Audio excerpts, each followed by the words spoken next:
Je suis professeure des écoles. J'enseigne en CM2 à Saint-Germain-en-Laye. J'ai une classe de 30 élèves. Alors ce métier, il est venu quand j'ai commencé à remplacer pour rendre service dans une école. Et là, ça a été un déclic. J'ai trouvé ça hyper intéressant d'essayer de trouver le bon moyen d'apprendre aux enfants. Un enfant qui a du mal à comprendre, d'essayer de trouver la façon dont on va lui expliquer pour qu'il comprenne. Et puis de voir son étincelle dans les yeux quand ça y est, il a compris. Moi, j'ai trouvé ça extraordinaire. Et donc la joie et l'envie de transmettre. Moi, j'aime beaucoup apprendre de nouvelles choses et j'aime bien transmettre cette envie. Alors, donc moi, j'ai fait des études de droit. Je suis devenue clerc de notaire. J'ai un master 2 de droit notarial. Et puis, je me suis arrêtée, j'ai pris un congé parental. Et à la fin de ce congé parental, j'ai monté une entreprise de déguisement. Donc, j'ai créé des déguisements pour enfants pendant quelques années. Et parallèlement, j'ai remplacé dans l'école de mes enfants pour donner un coup de main auprès des enseignants. Et là, ça a été le fameux déclic. Et j'ai eu envie de poursuivre dans cette voie-là. Je me suis renseignée, j'ai fait des suppléances, ça s'appelle des suppléances. Pendant quelques années, j'ai remplacé. Donc ça a pu aller d'une semaine à un an et demi dans une même classe. Et au bout d'un moment, j'ai eu envie de passer le concours pour avoir davantage de stabilité et puis rentabiliser le travail que ça demandait.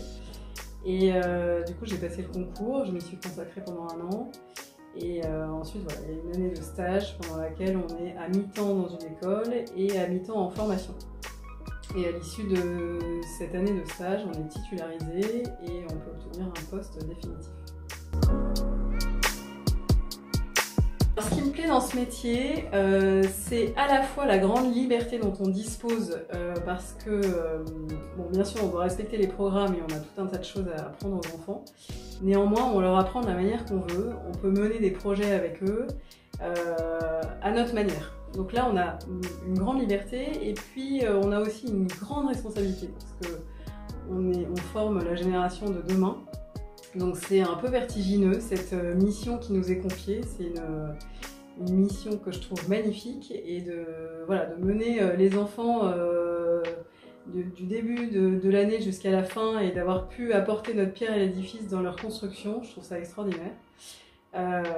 Tous les projets qu'on peut mener avec eux, tout l'enthousiasme qu'ils ont, cette curiosité qu'ont les enfants, de toujours avoir envie d'apprendre, cette joie de vivre, ils sont tout innocents, c'est des petits êtres humains qu'on fait grandir dans leur vie et je trouve ça, c'est une mission vraiment extraordinaire. Ce qui est le plus difficile en ce moment pour un professeur des écoles, c'est le manque de reconnaissance. Au début du XXe siècle, c'était l'instituteur de Marcel Pagnol qui était la deuxième personne la plus érudite du village après le curé.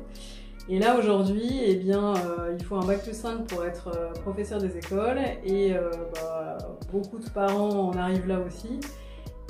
Et parce que sans doute ils ont vu dans leur enfance des enseignants, ils ont l'impression de connaître le métier et de pouvoir l'exercer. Et donc ça c'est compliqué en tant qu'enseignant de vraiment faire comprendre que c'est un métier à part entière qui nécessite une formation, qui nécessite quand même du travail.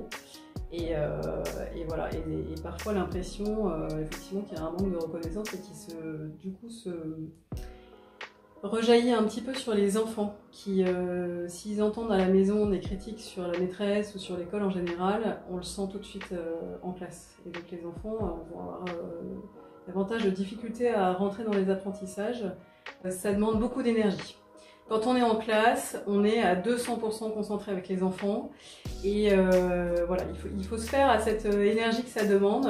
Le soir, les premiers jours, on est très fatigué. Après, on s'habitue et donc ça, c'est une difficulté. Et puis, il y en a une autre aussi, c'est qu'il ne faut pas être trop perfectionniste pour faire ce métier parce qu'on pourrait passer ses nuits à s'améliorer. On pourrait passer ses journées entières, ses week-ends et ses vacances à essayer de faire toujours mieux dans nos préparations. Et donc à un moment, il faut arriver à couper et à se dire ce que j'ai fait c'est déjà bien. Allons voir si ça fonctionne et puis il sera toujours temps de s'améliorer par la suite. Première qualité qui est nécessaire, c'est la patience. On est avec des enfants toute la journée, les enfants apprennent à chacun à leur rythme, ils ne comprennent pas tous en même temps. Et donc il faut beaucoup de patience pour comprendre ça et on sait qu'ils vont finir par comprendre, par apprendre, par se mettre au travail. Et donc là-dessus, il faut leur faire confiance et laisser du temps. La deuxième qualité, c'est la confiance en soi. Dans ce métier, à part la première année où on est pas mal visité, ensuite on doit être inspecté au bout de 6 ou 7 ans. Et donc personne ne va nous dire entre les deux que notre travail, que ce qu'on a fait c'était super, que notre séance d'aujourd'hui elle était formidable, à part bien sûr l'enthousiasme des enfants. Mais ça encore faut-il le prendre pour soi. Et il faut aussi à la fois de la rigueur et de la créativité. De la rigueur parce qu'on travaille avec des enfants et qu'il y a un certain nombre de règles à respecter, ne serait-ce à commencer par les programmes à respecter, et puis toutes les règles de sécurité. On travaille avec des enfants, ce sont des enfants, et il faut absolument pouvoir les encadrer et les surveiller correctement. Et par ailleurs, beaucoup de créativité aussi pour se réinventer, trouver des nouvelles idées, des projets. Et puis voilà, ceux qui ont un talent pour le théâtre, je pense, seront aussi de très bons professeurs, parce que ça leur permettra d'enrôler leurs élèves, de leur donner envie de démarrer une nouvelle notion, un nouvel apprentissage. Notre ministre nous l'a annoncé, hein, on démarre notre carrière avec 2 000 € par mois. Voilà, et puis ensuite, bon, l'évolution ne va pas être non plus formidable. Hein. Quand on a un Master 2, on pourrait trouver un métier qui rémunère bien plus que ça.